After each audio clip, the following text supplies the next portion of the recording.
Me llamo Marcos Villaseñor. Tengo 64 años y pasé 32 de ellos como investigador de la Policía de Investigación en la Ciudad de México. He interrogado a narcotraficantes, extorsionadores, asesinos a sueldo. Creía que podía reconocer a un criminal con solo mirarlo a los ojos. Pero nunca imaginé que el hombre que intentaría matarme sería el esposo de mi única hija, el padre de mis nietos, el tipo que se sentaba cada domingo en mi mesa pidiendo más salsa y diciéndome suegro, con esa sonrisa perfecta que ahora sé era pura mentira. Esto que voy a contar pasó hace algunos meses, pero lo recuerdo como si hubiera sido ayer. Cada detalle, cada palabra, cada momento en que debí darme cuenta de quién era realmente Brandon Castañeda. Pero antes de continuar con la historia, por favor, haz clic en el botón de me gusta y comenta desde dónde estás viendo. Tu ayuda es muy importante. Todo comenzó un martes por la mañana. Estaba en la sala de mi casa en la colonia del Valle, revisando el periódico y tomando café, cuando escuché la puerta principal abrirse. No me alarmé. Emilia, mi hija, tiene llave. Ella y Brandon viven a 20 minutos de aquí, en un departamento que les ayudé a comprar cuando se casaron hace 8 años. Pero no era Emilia quien entró. «Suegro, ¿está despierto?» Brandon apareció en el marco de la puerta de la sala. Traía puesta una camisa arrugada y pantalones de vestir. No se había afeitado. Tenía las manos en los bolsillos y esa expresión que yo había visto 1000 veces en mi carrera. El rostro de alguien que necesita algo urgente. «Brandon, ¿qué haces aquí tan temprano? ¿Dónde está Emilia?» «En el trabajo. Yo necesito hablar con usted». Me puse de pie. Brandon tiene 36 años, mide 1,80 m. Va al gimnasio 3 veces por semana. Yo mido 1,75 m, peso 80 kilos. Y la última vez que corrí más de 100 metros fue hace 5 años. Pero todavía tengo los instintos. Y algo en su voz me activó una alarma. «Siéntate. ¿Café?» «No, gracias. Es que…» Se pasó la mano por el cabello. «Tengo un problema». «¿Qué tipo de problema?» «Financiero». Ahí estaba. Lo supe en ese instante. Brandon trabaja como desarrollador inmobiliario, o eso dice. Según él, compra terrenos, construye fraccionamientos, los vende y gana comisiones. Emilia siempre habla maravillas de su trabajo. «Mi esposo está haciendo unos proyectos increíbles, papá. Pronto seremos ricos». Yo asentía, sonreía, pero nunca me convencieron sus respuestas vagas cuando le preguntaba detalles. «¿Cuánto necesitas?» «200,000 pesos». Me quedé mirándolo. 200,000. No era una cantidad pequeña. ¿Para qué? Hay un proyecto en Querétaro que se atrasó. Los inversionistas están presionando y necesito cubrir gastos mientras se destraba el permiso de construcción. Es solo por un mes, tal vez 2. Le devuelvo todo con intereses. «¿Emilia sabe que estás aquí?» Brandon desvió la mirada. «No quiero preocuparla. Usted sabe cómo es ella. Se estresa por todo». Eso era cierto. Emilia heredó la sensibilidad de su madre, mi esposa María del Carmen, que falleció hace 3 años de cáncer. Desde entonces, Emilia se convirtió en mi única familia cercana. Bueno, Emilia y los niños, Sebastián de 7 años y Andrea de 5. «Brandon, si necesitas dinero deberías hablar con tu esposa. Ella tiene derecho a saber». «Lo sé, pero…» Se inclinó hacia adelante, juntando las manos. «Mire, suegro, le voy a ser sincero. Metí la pata. Invertí en un terreno que resultó tener problemas legales. Perdí 150,000. Si Emilia se entera, me va a matar». Ahí estaba la verdad. O al menos una versión de ella. «¿Cuándo perdiste esos 150,000? «Hace 3 meses. ¿Y cómo has estado pagando tus gastos desde entonces?» Se puso pálido. «Con tarjetas de crédito». «¿Cuántas?» 4. Sentí un peso en el estómago. 4 tarjetas de crédito en 3 meses. Este no era un problema temporal. Era una hemorragia financiera. «Brandon, yo puedo prestarte 50,000 pesos, no 200. Y con una condición. Le dices la verdad a Emilia». Su rostro se endureció. «No puedo hacer eso. Entonces no puedo ayudarte». Se puso de pie bruscamente. La silla rechinó contra el piso. «Usted no entiende. Si no consigo ese dinero voy a perder todo. La casa, el coche, todo. Entonces ve con un banco. Saca un préstamo». «Ya lo intenté. Nadie me presta. Tengo el buró de crédito en rojo. Ahora sí que estaba preocupado. Un hombre desesperado es peligroso. Y Brandon se veía muy desesperado. Lo siento. 50.000 y hablas con Emilia. Esa es mi oferta final. Brandon me miró con una intensidad que no le había visto nunca. Luego, como si se pusiera una máscara, sonrió. Está bien, suegro. Tiene razón. Hablaré con Emilia.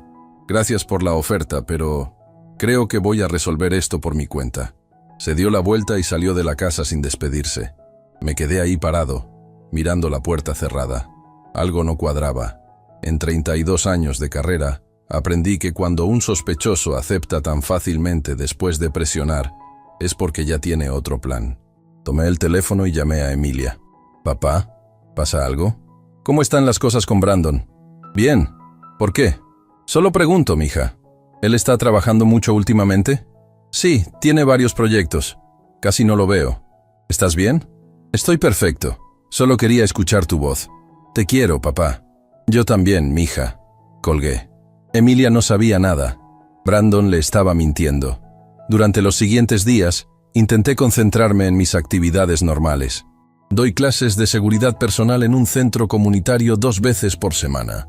Voy al mercado, cocino, leo, veo películas, pero no podía dejar de pensar en Brandon. El viernes, cuando llegué a mi casa después de dar clase, encontré la reja principal forzada. Entré con cuidado. La puerta de la casa estaba entreabierta. No llamé a la policía todavía. Primero necesitaba saber qué había pasado. Revisé cada habitación. Nada parecía faltar. La televisión estaba ahí, la computadora, incluso las pocas joyas que guardaba de María del Carmen. Entonces fui a mi recámara y abrí el cajón de la cómoda donde guardo documentos importantes. Todo estaba revuelto. Revisé con cuidado. Mi pasaporte, mi credencial de elector, las escrituras de la casa. Todo estaba. Pero algo me llamó la atención. Mi póliza de seguro de vida estaba fuera del folder donde la guardaba, como si alguien la hubiera leído y la hubiera vuelto a colocar con prisa. La tomé entre mis manos. Era una póliza que contraté hace 10 años, cuando María del Carmen enfermó. 2 millones de pesos. El beneficiario era Emilia. ¿Por qué alguien revisaría mi seguro de vida? Entonces lo entendí. Brandon no había venido a pedirme dinero solo por desesperación. Había venido a evaluar si yo tenía algo de valor. Y cuando no le presté los 200.000, decidió investigar por su cuenta. Llamé a la policía y levanté un reporte. Me tomaron fotos del daño en la reja, revisaron la casa, hicieron su trabajo. Pero cuando mencioné la póliza de seguro, me miraron como si estuviera paranoico. «Señor Villaseñor, si no robaron nada de valor, probablemente fueron rateros que se asustaron y huyeron». No discutí, de nada servía. Esa noche llamé a un amigo, Javier Solís, que todavía trabajaba como investigador en activo. Nos conocemos desde hace 20 años. Es de los pocos en los que confío plenamente. «Javier, necesito que me hagas un favor. Dime, Marcos, investiga a Brandon Castañeda. Quiero saber todo. ¿Dónde gasta su dinero? ¿Con quién se junta? ¿Si tiene deudas? Es tu yerno, ¿verdad?» «Sí. ¿Qué pasó?» «Tengo un mal presentimiento. Por favor, Javier, dame una semana». Esa semana fue una tortura. Seguí con mi rutina normal, pero cada vez que veía a Emilia me costaba trabajo actuar como si nada pasara. El domingo fuimos a comer a mi casa, como siempre. Brandon llegó con su sonrisa perfecta, abrazó a los niños, me dio la mano. «¿Cómo estás, suegro?» «Bien, Brandon. ¿Y tú?» «Excelente. Ya resolví ese problema que le comenté». «Me da gusto». Mentiroso. Ambos sabíamos que estaba mintiendo. Sebastián y Andrea jugaban en la sala. Sebastián me mostró un dibujo que hizo en la escuela. Andrea me pidió que le leyera un cuento. Son buenas criaturas. Inocentes. No merecen crecer en medio de esto. Emilia preparó pozole, mi comida favorita. Brandon la ayudó en la cocina. Parecían una familia feliz. Pero yo veía las grietas. La forma en que Brandon revisaba su celular cada 5 minutos. La tensión en sus hombros.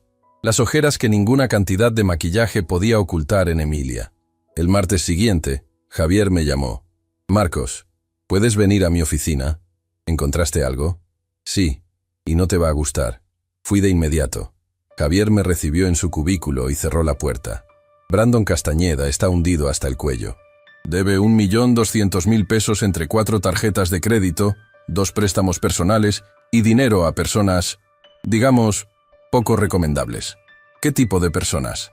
Prestamistas que operan en casinos clandestinos. Tu yerno tiene un problema de juego, Marcos. Sentí como si me hubieran golpeado en el estómago. ¿Emilia lo sabe? Lo dudo. Brandon es muy cuidadoso. Usa cuentas separadas, tarjetas que ella no conoce. Pero aquí está lo peor. Javier sacó una carpeta y la puso frente a mí. Hace 2 semanas Brandon intentó aumentar el monto de tu póliza de seguro de vida. Falsificó tu firma en los documentos. ¿Qué? La aseguradora rechazó la solicitud porque los documentos no coincidían con su base de datos. Pero lo intentó. Y hay más. Me mostró fotografías. Brandon entrando a un casino clandestino en la colonia Doctores. Brandon hablando con 2 hombres que Javier identificó como cobradores violentos. Brandon saliendo de una casa de empeño. ¿Cuánto tiempo tiene para pagar? Según mis fuentes, le dieron 1 mes. Eso fue hace 3 semanas. ¿Y si no paga? Javier me miró directamente a los ojos. Marcos, estos tipos no se andan con rodeos. Si Brandon no les paga, van a ir tras su familia, tras Emilia, tras tus nietos. Sentí que la sangre se me helaba. ¿Qué me recomiendas? Confronta a Brandon. Habla con Emilia. Y mantente alerta. Salí de esa oficina con las piernas temblando. No de miedo, sino de rabia. ¿Cómo se atrevía Brandon a poner en peligro a mi hija y a mis nietos? ¿A falsificar mi firma? Esa tarde llamé a Emilia.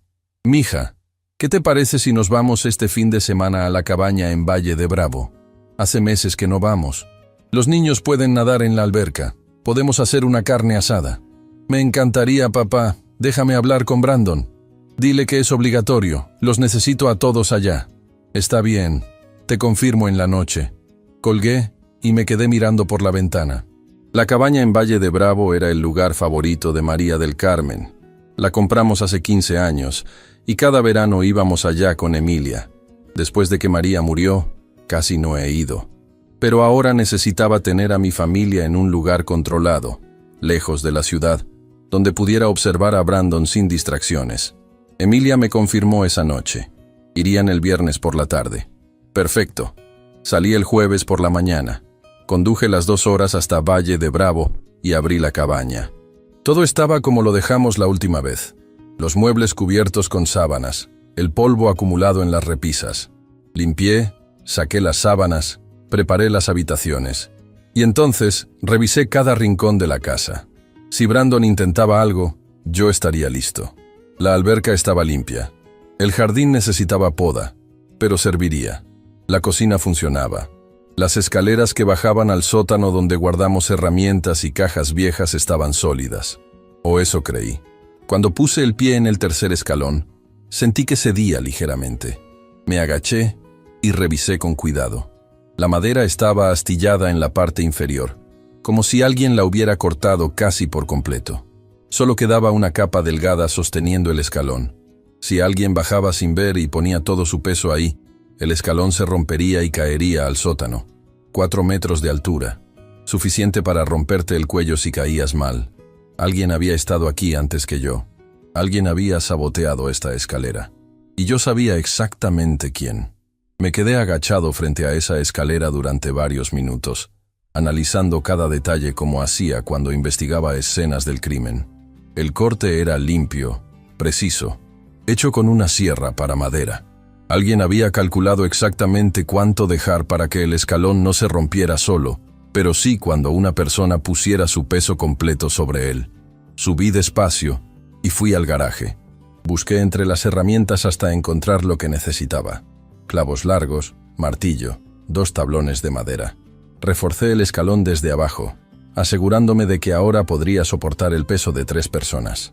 Luego coloqué una silla justo en la entrada del sótano y pegué un letrero con cinta adhesiva. No bajar. Escalera en reparación. Si Brandon preguntaba, tendría una explicación lista, pero algo me decía que no lo haría. Terminé de limpiar la cabaña y preparé la parrilla en el jardín. Compré carne en el pueblo, tortillas, cerveza, refrescos para los niños. Quería que todo pareciera normal. Una reunión familiar común. Nada que levantara sospechas. El viernes a las 5 de la tarde escuché el coche de Brandon entrar por el camino de grava. Salí a recibirlos. Sebastián y Andrea bajaron corriendo y se me colgaron del cuello. «Abuelo, ¿ya podemos nadar?» «Primero dejen que su mamá y su papá descansen, ¿sí?» Emilia me abrazó. Se veía cansada. Tenía ojeras que no había notado el domingo anterior. «Gracias por invitarnos, papá. Necesitábamos esto». Brandon bajó las maletas del coche. Me miró y sonrió. Pero esta vez yo sabía leer lo que había detrás de esa sonrisa. Ansiedad, miedo, cálculo. «Suegro, qué bueno que nos invitó». Los niños estaban emocionadísimos. «La casa es de todos. Entren. Pónganse cómodos». Mientras Emilia y los niños entraban, Brandon se acercó a mí. «¿Puedo hablar con usted un momento?» «Claro». Caminamos hacia el jardín, lejos de la casa. «Suegro, sobre lo que hablamos la semana pasada, quiero agradecerle por su oferta. Pensé mucho en lo que me dijo y tiene razón. Voy a hablar con Emilia. Me da gusto escuchar eso. Pero necesito pedirle un favor más». Ahí estaba. Sabía que vendría. «¿Qué tipo de favor?»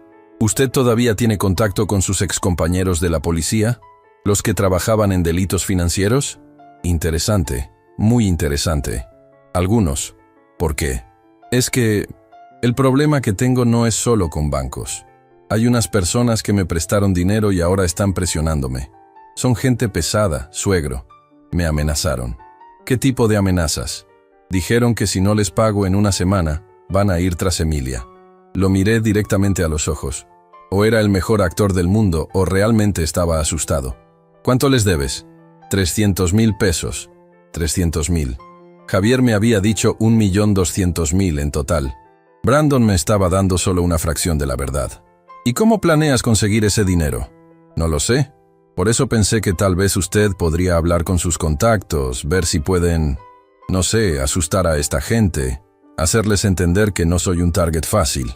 Así que esa era su estrategia, usar mis contactos policiales como escudo. «Brandon, si estás metido con prestamistas clandestinos, mis excompañeros no pueden hacer nada. Esa gente opera fuera de la ley. Pero usted conoce a mucha gente. Seguro alguien puede ayudarme.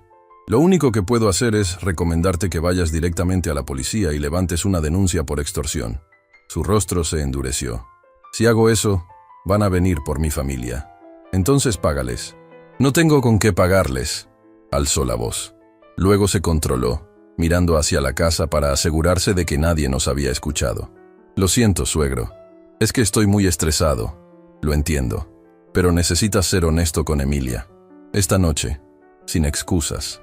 Brandon asintió, pero yo sabía que no lo haría. Esa noche hicimos la carne asada. Sebastián me ayudó a voltear las costillas mientras Andrea ponía la mesa con Emilia. Brandon se sentó en una silla con una cerveza, revisando su celular constantemente. «Papá, ¿te acuerdas cuando mamá hacía sus enchiladas suizas aquí?» Emilia señaló la cocina. Yo asentí. «Las mejores enchiladas del mundo. Todavía tengo la receta. Deberíamos hacerlas mañana». «Buena idea, mija». Brandon no participó en la conversación. Estaba en su propio mundo. Cenamos todos juntos. Los niños contaron historias de la escuela. Sebastián había ganado una medalla en matemáticas. Andrea había sido elegida para el coro de la escuela. Emilia estaba orgullosa. Yo también, pero cada vez que miraba a Brandon, veía a un hombre calculando su próximo movimiento. Después de cenar, los niños se fueron a dormir. Emilia los acostó mientras Brandon y yo nos quedamos en la sala.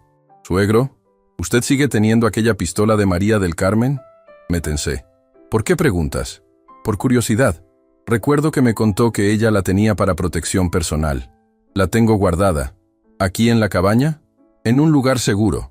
Brandon asintió y cambió de tema, pero el daño estaba hecho. Ahora sabía que estaba buscando el revólver de María del Carmen. Un Smith & Wesson calibre .38 que ella compró después de que la asaltaran hace 15 años. Yo le enseñé a disparar. Lo usábamos para practicar tiro al blanco aquí en Valle de Bravo. El arma estaba en mi recámara, en el cajón de la mesita de noche, descargada. Las balas estaban en otro cajón, envueltas en un paño. María del Carmen siempre insistía en mantenerlas separadas por seguridad. Esa noche, cuando todos durmieron, bajé el arma y las balas. Las escondí dentro de una lata de café vacía en la cocina, en el fondo de la alacena. Si Brandon buscaba el revólver en mi cuarto, no lo encontraría. Me costó trabajo dormir. Cada ruido me ponía alerta. Alrededor de las 3 de la mañana escuché pasos en el pasillo. Me levanté sin hacer ruido y miré por la rendija de la puerta. Brandon estaba ahí, descalzo, en pants y camiseta, caminando hacia mi recámara. Esperé. Los pasos se detuvieron frente a mi puerta. Contuvo la respiración, pero no entró. Se quedó ahí parado durante casi un minuto. Luego regresó a su habitación. ¿Qué estaba haciendo? ¿Planeaba entrar a buscar el arma? ¿O algo peor? No dormí el resto de la noche. El sábado por la mañana, Sebastián me despertó a las 7. «Abuelo, ¿ya podemos nadar?» «Claro, campeón. Voy a preparar el desayuno y luego nos metemos a la alberca». Hice huevos rancheros, frijoles, tortillas. Emilia bajó con Andrea. Brandon apareció media hora después, con los ojos rojos y la cara demacrada. «¿Dormiste bien?», le preguntó Emilia. «Más o menos. Tengo mucho en la cabeza con el trabajo». Mentiroso. Después del desayuno, los niños se pusieron sus trajes de baño y corrieron a la alberca. Yo me senté en una silla bajo la palapa, vigilándolos. Sebastián ya sabía nadar bien. Andrea todavía necesitaba flotadores, pero era cuidadosa. Emilia se sentó a mi lado. «Papá, ¿puedo preguntarte algo?» «Lo que quieras, mija». «¿Tú crees que Brandon esté actuando raro?» Mi corazón se aceleró. «¿Por qué lo dices?» «No sé. Últimamente está muy distante. Se la pasa pegado al celular. Llega tarde a la casa. Cuando le pregunto qué pasa, me dice que son cosas del trabajo, pero... ¿Pero qué? Siento que me está ocultando algo. Esta era mi oportunidad. Podía decirle todo lo que Javier me había contado. Las deudas, el juego, los prestamistas. Pero si lo hacía en este momento, sin pruebas concretas en mano, Brandon podría negarlo todo, y Emilia quedaría en medio de nosotros dos. ¿Has revisado su celular?» Emilia me miró sorprendida. «Papá, yo no soy de esas esposas que revisan el celular de su marido. No te estoy diciendo que lo hagas. Solo pregunto. No, y no lo haré. Si Brandon tiene algo que decirme, que me lo diga de frente. Tienes razón, mija. Tal vez solo está estresado con el trabajo. Dale tiempo». Emilia asintió, pero vi la duda en sus ojos. Ella también sentía que algo no cuadraba. Brandon salió de la casa con su traje de baño y se metió a la alberca con los niños. Jugaron al Marco Polo. Sebastián se reía. Andrea chapoteaba feliz. Desde afuera parecíamos una familia perfecta, pero yo sabía la verdad. Alrededor del mediodía, le dije a Emilia que necesitaba ir al pueblo a comprar más hielo y algunas cosas para la cena. Ella se ofreció a acompañarme, pero le dije que se quedara con los niños.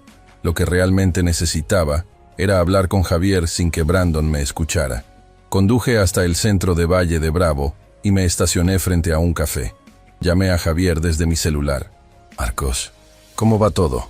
«Mal. Brandon está aquí en la cabaña y está actuando muy extraño. Anoche lo encontré rondando mi habitación a las 3 de la mañana. ¿Crees que esté planeando algo?» «Estoy seguro. Encontré la escalera del sótano saboteada. Alguien la cortó para que colapsara cuando alguien la usara». Javier guardó silencio por un momento. «Marcos, ¿tú crees que Brandon sería capaz de intentar matarte?» La pregunta quedó flotando en el aire. ¿Lo creía? Hace una semana hubiera dicho que no. Pero ahora, sabiendo todo lo que sé, sí, creo que sí. Entonces sal de ahí. Agarra a tu hija y a tus nietos y regresa a la ciudad. No puedo hacer eso sin pruebas concretas. Emilia no me creería. Necesito agarrarlo en el acto. Eso es muy peligroso. Lo sé, pero es la única forma. Está bien. ¿Qué necesitas que haga?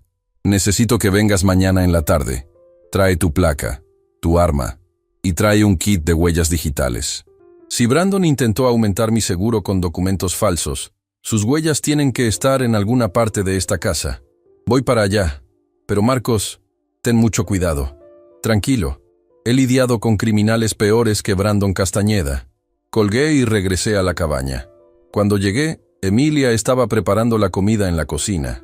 Los niños seguían en la alberca. Brandon no estaba con ellos. ¿Dónde está Brandon? Dijo que tenía que hacer unas llamadas de trabajo. Está en la habitación. Subí las escaleras sin hacer ruido. La puerta de la habitación de Brandon y Emilia estaba cerrada. Me pegué a la pared y escuché. Te digo que no tengo el dinero. ¿Una semana más? No, escúchame. Voy a conseguirlo. Sí, lo prometo. No, ellos no saben nada. Mira, Confía en mí, ¿sí? Está bien, está bien. El martes tendrás tu dinero. Lo juro. Brandon colgó. Escuché que aventaba el celular sobre la cama. «Hijo de puta», murmuró. Bajé las escaleras antes de que saliera. Cuando Brandon apareció 5 minutos después, yo estaba sentado en la sala leyendo el periódico como si nada. «Suegro, ¿me puede prestar su coche?» «¿Para qué?» «Necesito ir al pueblo a comprar cigarros». «No sabía que fumaras». «Solo cuando estoy estresado». «Toma las llaves. Están en la mesa de la entrada». Brandon se fue. Aproveché para revisar su habitación. No toqué sus cosas personales, pero busqué cualquier señal de que hubiera estado revisando mis documentos o mis pertenencias. No encontré nada, pero cuando regresé a mi habitación, noté algo extraño. Mi pastillero, ese organizador donde guardo mis medicamentos para la presión y el colesterol, estaba en un lugar diferente. Siempre lo dejo en el lado derecho de la mesita de noche. Ahora estaba del lado izquierdo. Lo abrí. Mis pastillas seguían ahí. Conté. Faltaban 3 pastillas de mi medicamento para la presión. 3.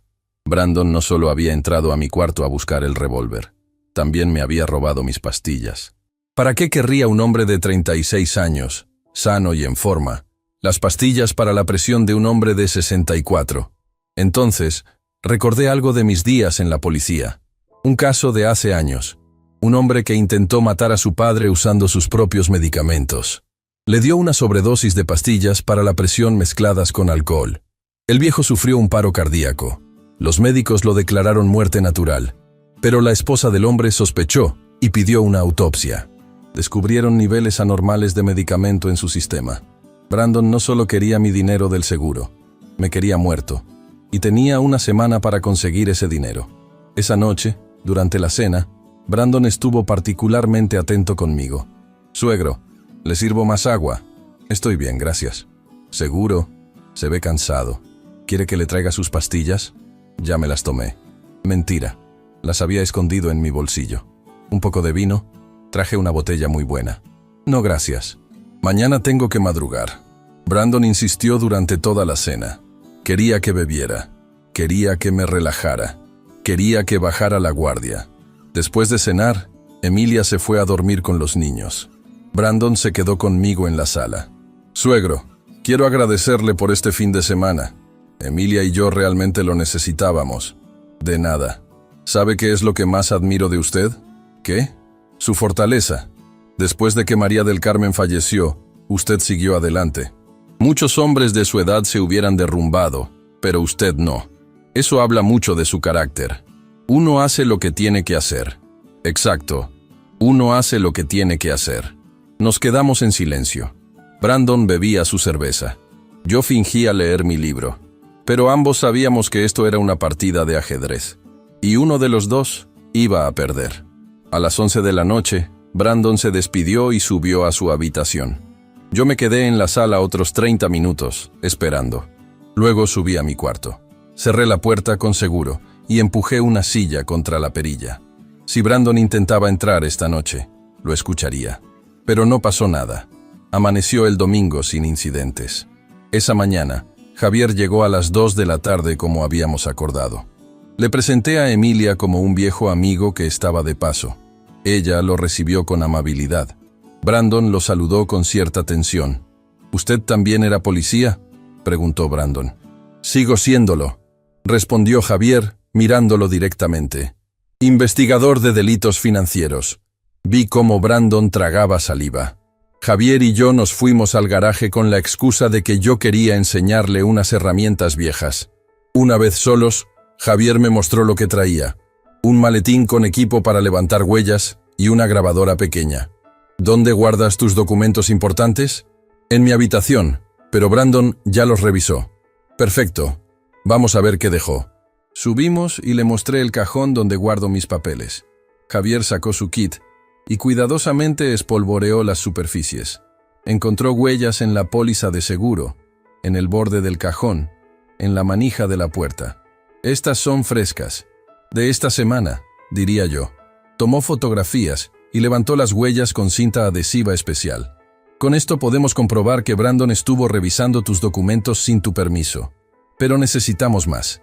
Necesitamos prueba de que planeó hacerte daño. La escalera. Enséñamela. Bajamos al sótano. Le mostré el escalón que yo había reparado. Javier revisó los cortes con una linterna. Esto fue intencional, pero ¿cómo probamos que fue Brandon? Revisa si hay más herramientas con sus huellas. La sierra tiene que estar en alguna parte. Buscamos por todo el garaje. Finalmente encontramos una sierra para madera escondida detrás de unas cajas viejas. Tenía restos de polvo y astillas que coincidían con la madera de la escalera. Javier levantó las huellas de la empuñadura. Lo tenemos. Pero no era suficiente. Todavía necesitábamos prueba de intención de homicidio. Las huellas y la escalera saboteada podrían interpretarse como un accidente o una broma de mal gusto. Necesitábamos algo más sólido. ¿Y las pastillas que te robó? Las tengo aquí. Le mostré mi pastillero. Javier las contó. Faltan 3. Si te las hubiera dado mezcladas con alcohol o comida, podrías haber sufrido un infarto. Eso, combinado con la escalera saboteada, está construyendo un escenario de muerte accidental. Entonces tenemos que atraparlo en el acto. ¿Qué propones? Esta noche voy a fingir que tomo mis pastillas. Voy a beber un poco de vino, algo que normalmente no hago. Y voy a esperar a ver qué hace Brandon. Marcos, eso es muy peligroso. Tú vas a estar aquí, escondido. Si Brandon intenta algo, intervienes. Javier me miró con preocupación, pero asintió. Está bien, pero al primer signo de peligro real, entro. Trato hecho. Esa noche pusimos nuestro plan en marcha. Javier se despidió oficialmente alrededor de las 8, pero en realidad se quedó escondido en el garaje con una vista directa a la sala a través de una ventana. Yo le di un walkie-talkie pequeño que guardaba de mis días de policía. Cenamos todos juntos. Yo actué un poco más cansado de lo normal. Me serví una copa de vino. Otra. Brandon me observaba. Suegro, se siente bien, solo un poco cansado. Creo que ya no estoy para estos trotes. ¿Por qué no se toma sus pastillas y se va a dormir? Buena idea. Subí a mi habitación, tomé mi pastillero y bajé. Frente a todos, saqué mis pastillas y me las tomé con agua. Pero en realidad las escupí en una servilleta cuando nadie miraba y las guardé en mi bolsillo. Listo. Creo que me voy a recostar un rato. Descanse, suegro. Me fui a mi habitación, pero dejé la puerta entreabierta. Me acosté en la cama, vestido, con las luces apagadas, y esperé. A las 11 de la noche, cuando Emilia y los niños ya dormían, escuché pasos en las escaleras. Brandon entraba a mi habitación. Mantuve los ojos cerrados. Respiré profundo, pausado, como si estuviera dormido. Los pasos de Brandon se acercaron a mi cama. Se detuvo junto a mí. Podía sentir su presencia, escuchar su respiración nerviosa. Se quedó ahí parado durante casi 1 minuto, solo observándome. Luego escuché cómo abría algo. Un frasco. El tintineo de pastillas. Estaba sacando más medicamento de mi pastillero, calculando, probablemente, cuántas necesitaría para que pareciera un accidente. Un hombre mayor que tomó demasiadas pastillas para la presión mezcladas con alcohol. Los médicos dirían paro cardíaco, muerte natural. Brandon dejó el frasco en la mesita de noche. Sus pasos se alejaron hacia la puerta. Pensé que se iría, pero no. Escuché cómo cerraba la puerta con seguro desde dentro. Y entonces regresó a mi cama. Sentí sus manos alrededor de mi cuello. En 32 años de carrera en la policía, enfrenté situaciones peligrosas. Narcotraficantes armados, secuestradores violentos, asesinos sin nada que perder. Recibí entrenamiento en defensa personal, tácticas de supervivencia, combate cuerpo a cuerpo, pero nunca pensé que usaría esas habilidades contra el esposo de mi hija. Brandon apretó, fuerte. Abrí los ojos de golpe. Vi su rostro sobre el mío. Los ojos desorbitados, llenos de desesperación y miedo. La boca apretada en una línea tensa. Este no era el Brandon sonriente de los domingos familiares. Este era un hombre dispuesto a matar, pero cometió un error. Un error que cometen todos los criminales aficionados. Asumió que un hombre de 64 años sería una víctima fácil. Levanté las manos y golpeé sus codos hacia afuera con fuerza. La técnica básica que enseñamos en la academia. Sus brazos se abrieron y el agarre en mi cuello se aflojó por un segundo. Fue suficiente. Rodé hacia un lado y caí de la cama, golpeándome contra el piso. Brandon se lanzó sobre mí. Yo tenía 2 ventajas: experiencia y preparación. Él tenía juventud y desesperación. pero la desesperación te hace cometer errores. Brandon intentó sujetarme de nuevo, pero yo ya estaba girando sobre mi espalda. Levanté las piernas y lo pateé en el pecho. No con toda mi fuerza, pero suficiente para alejarlo. Se tambaleó hacia atrás, chocando contra la cómoda. Me puse de pie. Mis costillas dolían. La caída había sido dura, pero no podía pensar en eso ahora. Brandon, detente. No dijo nada. Solo me miró con esos ojos de animal acorralado. Luego se lanzó de nuevo. Esta vez lo esperé. Cuando estuvo lo suficientemente cerca, me moví hacia un lado y usé su propio impulso para hacerlo tropezar. Cayó contra la puerta. Escuché el golpe seco de su hombro contra la madera. No tienes que hacer esto, le dije. Todavía podemos resolver esto de otra manera. Brandon se levantó, respirando pesadamente. Usted no entiende. Estoy muerto si no consigo ese dinero. ¿Me escucha? Muerto. Entonces vayamos a la policía. Juntos. Podemos protegerte. No. Ya es muy tarde para eso. Se abalanzó de nuevo. Esta vez logró sujetarme. Éramos casi de la misma altura, pero él pesaba más.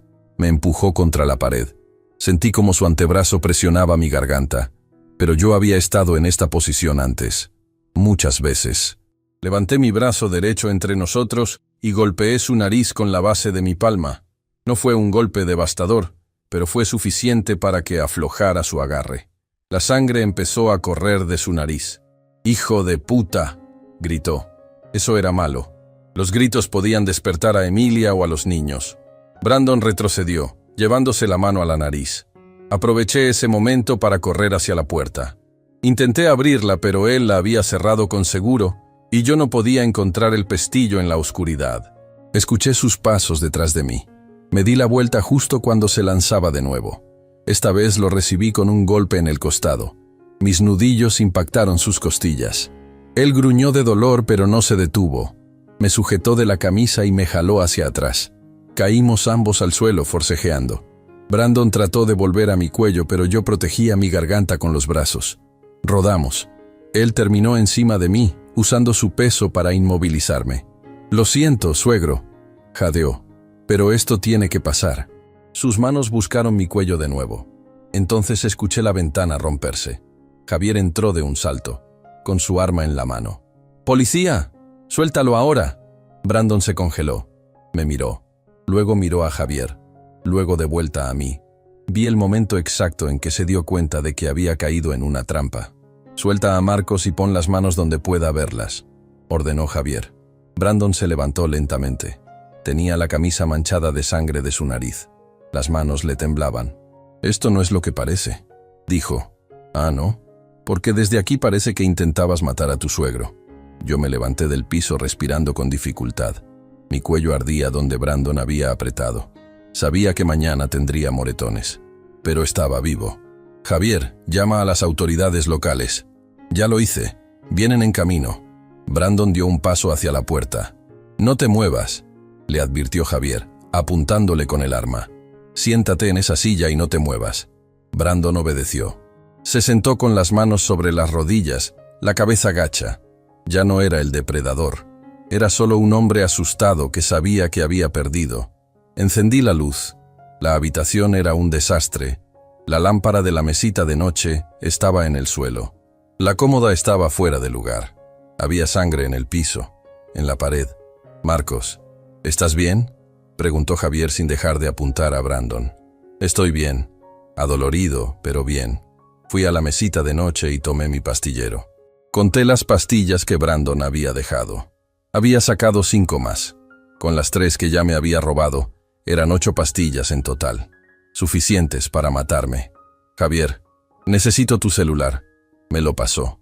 Tomé fotos del pastillero, de las pastillas en la mesita, de los moretones que ya empezaban a formarse en mi cuello.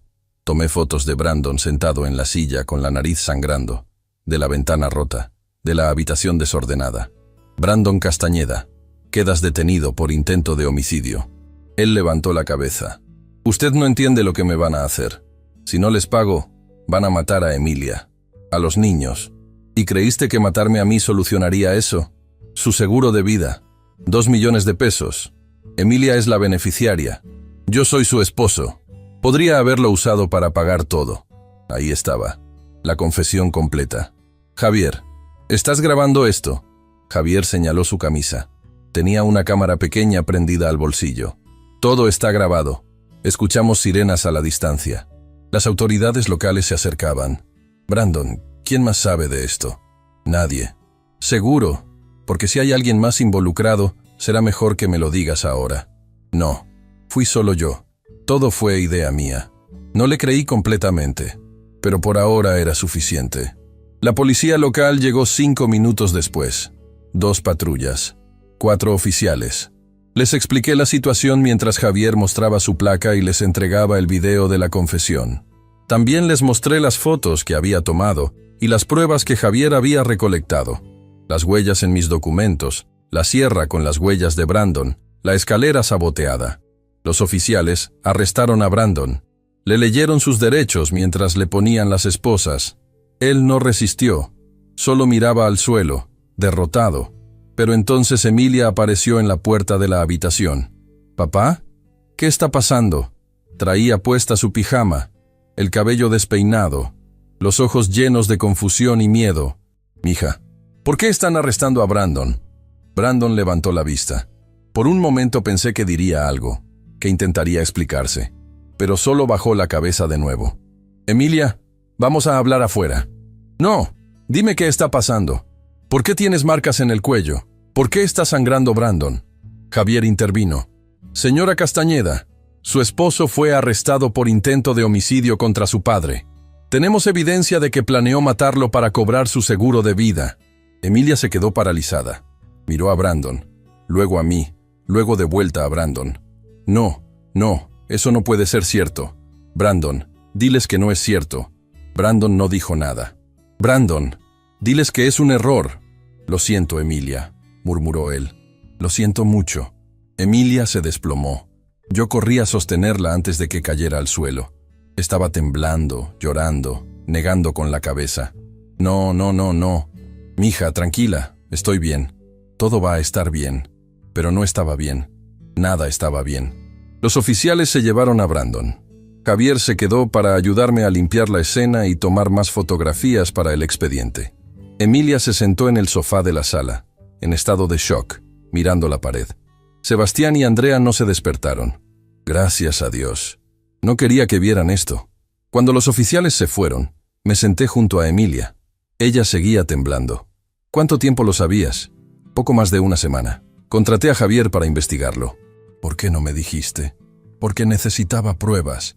Si te lo decía sin evidencia, Brandon lo negaría todo y tú quedarías atrapada entre nosotros dos». Emilia se cubrió la cara con las manos. «Dios mío, mi esposo intentó matar a mi padre». «Emilia, escúchame. Brandon está enfermo. Tiene una adicción al juego. Está endeudado con gente muy peligrosa. Lo que hizo no fue personal contra mí. Fue desesperación. ¿Lo estás defendiendo?» «No. Pero necesitas entender por qué llegó a esto». «No quiero entenderlo. Solo quiero que esto sea una pesadilla y despertarme mañana y que nada de esto sea real». La abracé. Lloró en mi hombro durante mucho tiempo. A las 3 de la mañana, Javier se fue. Me prometió que seguiría el caso personalmente, que se aseguraría de que Brandon no saliera bajo fianza. «Marcos, tuviste suerte. Muy pocos hombres de tu edad podrían defenderse así. No fue suerte. Fue entrenamiento. Como sea, cuídate. Y cuida a tu hija». Esto no terminó. Tenía razón.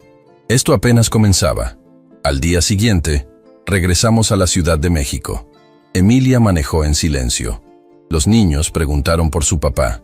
Les dijimos que había tenido que irse por trabajo. No era mentira, exactamente. Solo una versión suavizada de la verdad. Los siguientes días fueron un torbellino. Declaraciones en la agencia del Ministerio Público. Entrevistas con abogados. Llamadas constantes de Javier actualizándome sobre el caso. Brandon fue acusado formalmente de tentativa de homicidio, fraude y falsificación de documentos. La fiscalía pedía 15 años de prisión. Con las pruebas que teníamos, el video de la confesión, las huellas, la escalera saboteada, las fotos de mis lesiones. Era prácticamente imposible que Brandon se defendiera. Pero entonces recibí una llamada de Javier que lo cambió todo.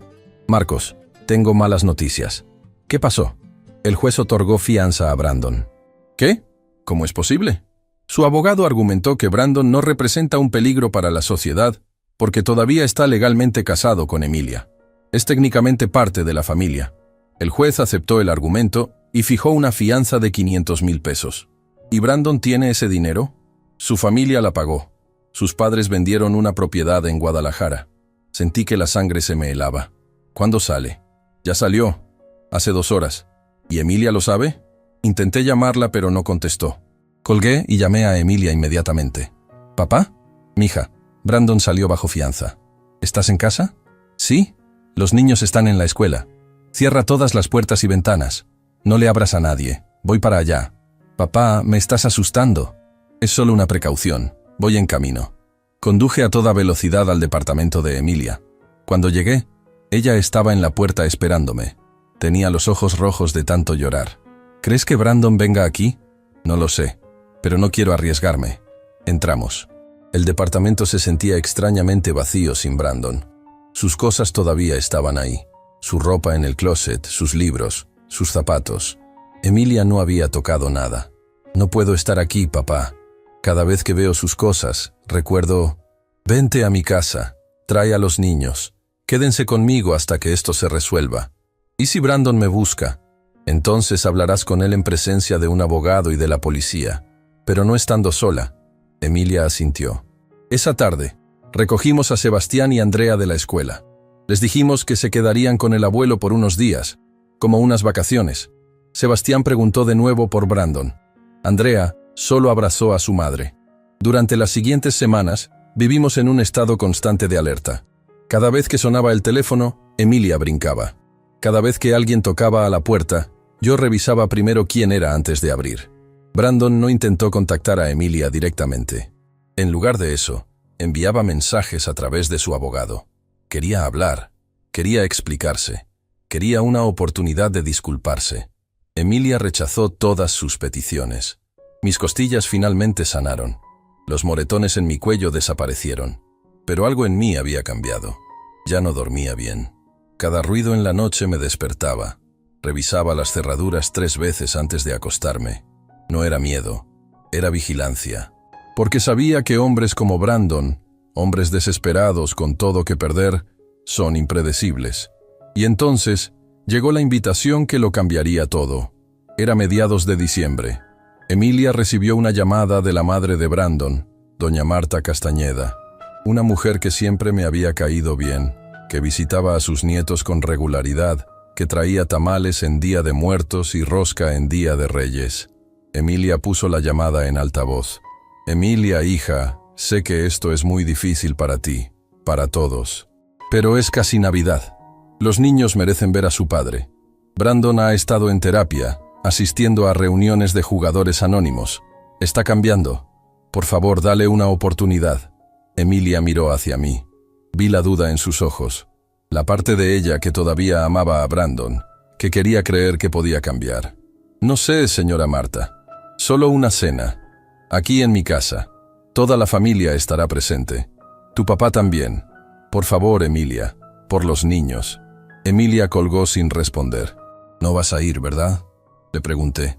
No lo sé, papá. Los niños preguntan por su padre todos los días. Sebastián lloró anoche porque dice que su papá no lo quiere. Brandon intentó matarme. Lo sé, pero sigue siendo su padre. Ahí estaba el dilema. El monstruo que intentó asesinarme también era el padre de mis nietos. Y por más que yo quisiera mantenerlo lejos para siempre, no podía pedirle a Emilia que destruyera completamente la relación de sus hijos con su padre. Si decides ir, yo voy contigo. ¿De verdad? Sí, pero bajo mis condiciones. Nada de reuniones privadas con Brandon, nada de quedarse hasta tarde. Y al primer signo de problemas, nos vamos. Emilia asintió. 3 días después, aceptó la invitación de doña Marta. La cena de Navidad sería en su casa el 24 de diciembre. Y yo sabía, con cada fibra de mi ser entrenado en 32 años de investigación policial, que algo malo iba a pasar esa noche. Algo que cambiaría todo para siempre. La mañana del 24 de diciembre amaneció como cualquier otra. Preparé café, le ayudé a Sebastián con un rompecabezas, escuché a Andrea cantar villancicos que aprendió en la escuela. Emilia estaba nerviosa. La vi cambiar de ropa 3 veces antes de decidirse por un vestido azul marino. ¿Seguro que quieres hacer esto?, le pregunté por 5ª vez. Ya no puedo echarte atrás, papá. Los niños están emocionados. La familia de Brandon los extraña. No te estoy preguntando por ellos. Te estoy preguntando por ti. Emilia se sentó en el sofá. Se veía agotada. Las últimas semanas habían dejado marcas en ella. Ojeras profundas, líneas de tensión alrededor de su boca, las manos inquietas que no dejaban de moverse. Necesito verlo. Necesito mirarlo a los ojos y entender cómo el hombre con el que me casé pudo intentar matar a mi padre. Tal vez no obtengas esa respuesta. Tal vez no. Pero tengo que intentarlo. A las 5 de la tarde nos subimos al coche. Conduje hacia la casa de doña Marta en la colonia Narvarte. Era una casa grande, de 2 pisos, con un jardín al frente decorado con luces navideñas. Sebastián señaló las figuras del nacimiento en la ventana. Andrea preguntó si habría ponche. Javier me había llamado esa mañana para ofrecerse a acompañarnos, pero le dije que no. Esto era algo que tenía que manejar en familia, aunque llevaba mi celular en el bolsillo con su número en marcación rápida por si acaso. Doña Marta nos recibió en la puerta. Abrazó a Emilia, luego a los niños. Cuando llegó a mí, dudó un momento antes de darme la mano. Don Marcos, gracias por venir. Doña Marta, sé que esto es incómodo para todos, pero es Navidad. Las familias deben estar juntas. No respondí, solo asentí. Adentro había más gente de la que esperaba. Los hermanos de Brandon, Rodrigo y Daniela, con sus respectivas parejas, algunos primos, los padres de doña Marta. Todos nos miraron cuando entramos. Las conversaciones se detuvieron por un segundo incómodo antes de retomarse en murmullos. Y entonces vi a Brandon. Estaba en el comedor, ayudando a poner la mesa. Había perdido peso. Tenía barba de varios días, los ojos hundidos, las manos temblorosas. Cuando me vio, se quedó paralizado con un plato en las manos. Sebastián corrió hacia él. «Papá». Brandon dejó el plato y abrazó a su hijo. Andrea corrió detrás. Brandon los levantó a ambos, apretándolos contra su pecho. Vi lágrimas correr por su rostro. Los extrañé tanto, tanto. Emilia se quedó en la entrada de la sala, mirando la escena. No se acercó. Yo me quedé junto a ella. Brandon finalmente dejó a los niños en el suelo y miró a Emilia. «Gracias por venir». Emilia no respondió. Brandon entonces me miró a mí. Abrió la boca como para decir algo, pero la cerró. Se dio la vuelta y regresó a la cocina. La cena fue tensa. Nos sentamos todos alrededor de una mesa larga. Yo quedé en un extremo, Brandon en el otro, Emilia y los niños entre nosotros. Doña Marta había preparado pavo, romeritos, ensalada de manzana, ponche, una cena tradicional de Navidad. Pero nadie parecía tener mucho apetito. Las conversaciones eran forzadas. Rodrigo, el hermano mayor de Brandon, intentaba mantener el ambiente ligero hablando de fútbol. Daniela preguntaba a los niños sobre la escuela, pero cada pocos minutos había un silencio incómodo que nadie sabía cómo llenar. Brandon no había dicho una palabra desde que nos sentamos. Solo empujaba la comida en su plato de un lado a otro. Entonces doña Marta se levantó con una copa en la mano. «Quiero hacer un brindis, por la familia, por estar juntos en esta Navidad, por los nuevos comienzos y las segundas oportunidades». Todos levantamos nuestras copas, menos yo. Doña Marta me miró. «Don Marcos, sé que esto es difícil para usted, pero Brandon es parte de esta familia. Es el padre de sus nietos. Todos merecemos una segunda oportunidad, ¿no cree?» La mesa entera me miraba. Emilia tenía los ojos fijos en su plato. Los niños comían felices, ajenos a la tensión. «Con todo respeto, doña Marta, su hijo no necesita una segunda oportunidad. Necesita responder ante la justicia por lo que intentó hacer». El silencio cayó como una losa. Brandon finalmente habló. «Tiene razón. No merezco estar aquí. No merezco nada de esto». «Brandon, no digas eso», dijo doña Marta. «Has estado trabajando en ti mismo. Vas a terapia. Has dejado de jugar. Eso no cambia lo que hice». Rodrigo intervino. «Mira, don Marcos, entiendo que esté enojado, pero Brandon estaba desesperado. Esa gente lo amenazó. Lo presionaron. No estaba pensando con claridad. ¿Y eso justifica que intentara matarme? No, pero tampoco lo convierte en un monstruo». Me levanté de la mesa. Ya había tenido suficiente. «Emilia, nos vamos». Pero entonces Brandon también se levantó. Espere, por favor. Solo déjeme hablar. No tengo nada que escuchar de ti. Solo 5 minutos. Se lo ruego. Después nos vamos y no lo molesto nunca más. Emilia me miró. Había algo en sus ojos. Una necesidad. Necesitaba escuchar esto tanto como yo necesitaba irme. 5 minutos, dije. Brandon respiró profundo. Cuando conocí a Emilia, yo era diferente. Tenía sueños, planes, ambición. Quería darle todo. Una casa grande, viajes, una vida cómoda. Pero todo salió mal. Los negocios fracasaron. Perdí dinero. Y en lugar de ser honesto con ella, empecé a mentir, a ocultar, a buscar soluciones rápidas. Hizo una pausa. El juego empezó como algo ocasional. Una apuesta aquí, otra allá. Pero se convirtió en una adicción. Y cuando esa adicción me metió en problemas con gente peligrosa, pensé que la única forma de salir era conseguir mucho dinero rápido.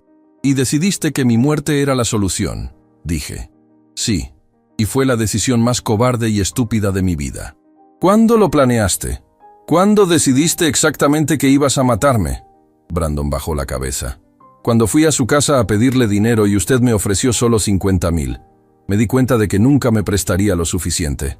Pero entonces recordé el seguro de vida y pensé, si él ya no estuviera, Emilia heredaría 2 millones y yo podría convencerla de usarlos para salvar nuestra familia. ¿Y la escalera? ¿Cuándo la cortaste? La semana antes de que usted nos invitara a Valle de Bravo. Fui solo, sin que Emilia supiera. Pensé que si usted caía y se rompía el cuello, parecería un accidente. Emilia se llevó las manos a la boca. Lágrimas corrían por su rostro. Pero cuando eso no funcionó porque usted reparó la escalera, supe que tendría que hacerlo de otra forma.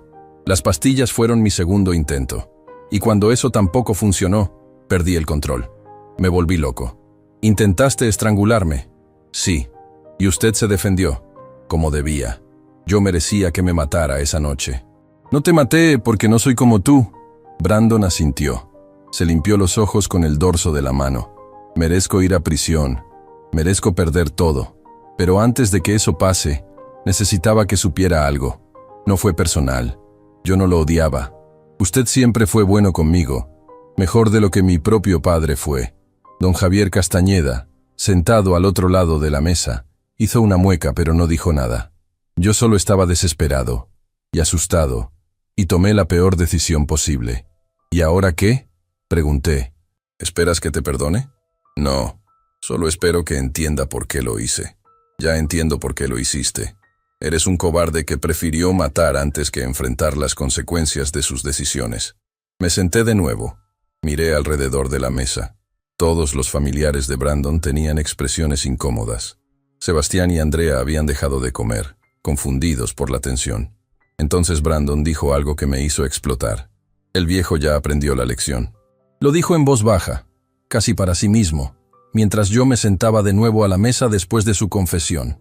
Pero lo escuché, y entendí exactamente qué significaba. Me volteé hacia él. ¿Qué dijiste?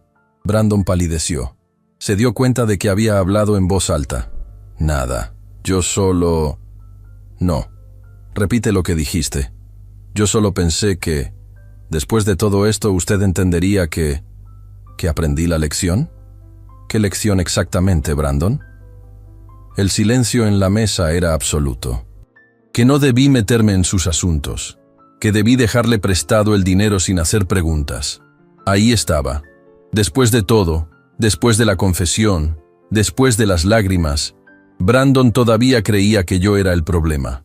Que si yo simplemente le hubiera dado el dinero cuando me lo pidió, nada de esto habría pasado. Saqué mi celular. Abrí la carpeta de fotos que había guardado específicamente para este momento. Mira esto. Le mostré la foto de la escalera cortada. Esta es la escalera que saboteaste. ¿Ves los cortes? Calculados. Precisos. Esto no fue un acto de desesperación. Fue premeditado. Pasé a la siguiente foto. Estas son las huellas digitales que dejaste en mi póliza de seguro. La que intentaste modificar falsificando mi firma. Otra foto. Estos son los documentos que el perito grafólogo analizó. Tu firma falsificada al lado de mi firma real. Ni siquiera te esforzaste en hacerlo bien. Brandon intentó apartar la mirada, pero yo sostuve el teléfono frente a él. Y estas son las fotos de mi cuello después de que intentaste estrangularme. ¿Ves los moretones? Esas son las marcas de tus manos, de tus dedos. Emilia se levantó de la mesa. Ya basta, papá. No, mija. Esto necesita decirse. Todos aquí están tratando de convencerme de que Brandon merece compasión, que estaba desesperado, que cometió un error. Pero esto no fue un error. Fue una serie de decisiones conscientes para matarme y robar el dinero de mi seguro. Me volteé hacia doña Marta. Usted me pidió que viniera aquí porque es Navidad, y las familias deben estar juntas. Pero Brandon dejó de ser parte de mi familia el momento en que puso sus manos en mi cuello. Doña Marta tenía lágrimas en los ojos. Don Marcos, por favor, su hijo va a ir a prisión. El fiscal está pidiendo 15 años. Y con toda la evidencia que tenemos, es muy probable que los reciba. Tal vez hasta más si encuentran todo el rastro de su fraude y sus vínculos con prestamistas criminales. Brandon hundió la cabeza entre las manos. Lo sé, lo sé. Emilia recogió su bolso. Vámonos, papá. Niños, despídanse de su abuela. Sebastián y Andrea se bajaron de sus sillas y abrazaron a doña Marta. Luego, tímidamente, se acercaron a Brandon. Él los abrazó como si fuera la última vez. Tal vez lo era. Cuando salimos de la casa, Emilia se detuvo en el jardín. Se volteó hacia mí. Gracias. ¿Por qué? Por mostrarme quién es realmente. Durante las últimas semanas, una parte de mí quería creer que todo había sido un terrible accidente, que Brandon no había planeado matarte, pero ahora sé la verdad. ¿Y qué vas a hacer? Mañana voy con un abogado. Voy a iniciar el divorcio. Es la decisión correcta. Lo sé, pero no hace que duela menos. La abracé ahí mismo, en el jardín iluminado por luces navideñas, mientras los niños jugaban con la nieve falsa que doña Marta había puesto en las ventanas. Los siguientes meses fueron un proceso largo y doloroso. Emilia inició el divorcio en enero. Brandon no se opuso. Firmó todos los papeles sin discutir. Su juicio estaba programado para abril. Yo decidí vender la cabaña en Valle de Bravo. No podía volver a ese lugar sin recordar la noche en que Brandon intentó matarme. La vendí a buen precio y usé el dinero para crear un fondo para Emilia. Ella lo usó para pagar abogados, para mudarse a un departamento nuevo donde Brandon nunca había estado, para darles a los niños algo de estabilidad. También tomé otra decisión. Empecé a dar clases de defensa personal para adultos mayores en el centro comunitario.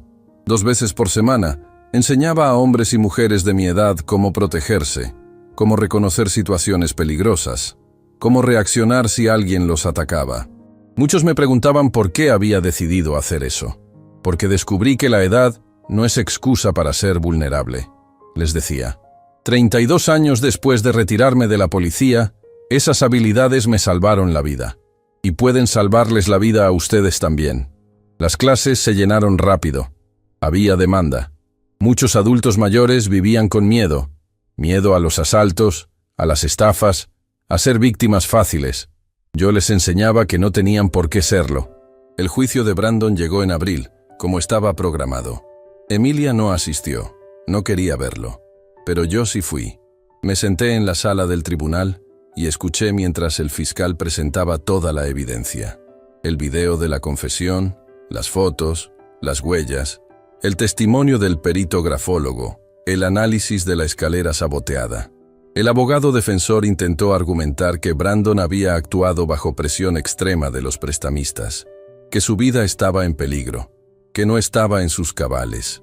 Pero el juez no le creyó.